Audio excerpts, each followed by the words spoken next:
নমস্কার, আমি অ্যাস্ট্রোমণি আরাধ্যা। আমার আজকের আলোচনার বিষয়বস্তু জন্মকুণ্ডলীর গ্রহের অবস্থান আমাদের বাস্তুর সাথে কিভাবে সম্পর্কিত। আলোচনাটি বিস্তারিত শুরু করার আগে আমার আজকের এই আলোচনাটি যদি আপনাদের উপকারী মনে হয় তাহলে অবশ্যই একটি লাইক করে দেবেন এবং চ্যানেলটিকে সাবস্ক্রাইব করে দেবেন।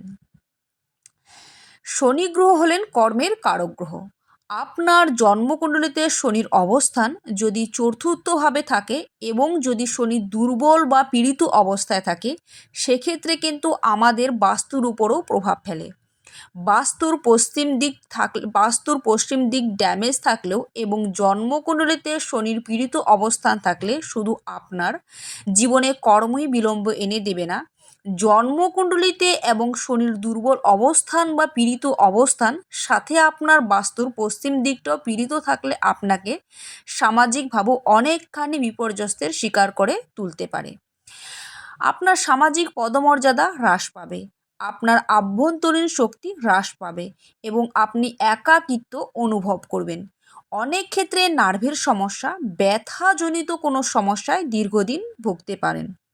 আপনার জন্মকুণ্ডলিতে শনির অবস্থান যদি অশুভ এবং দুর্বল অবস্থায় থাকে, সাথে আপনি যদি নিজের মধ্যে এই বিষয়গুলো অনুভব করেন, তাহলে আপনাকে বুঝতে হবে আপনার জন্মকুণ্ডলী এবং আপনার বাস্তুর পশ্চিম দিকটা অনেকখানি ড্যামেজ রয়েছে।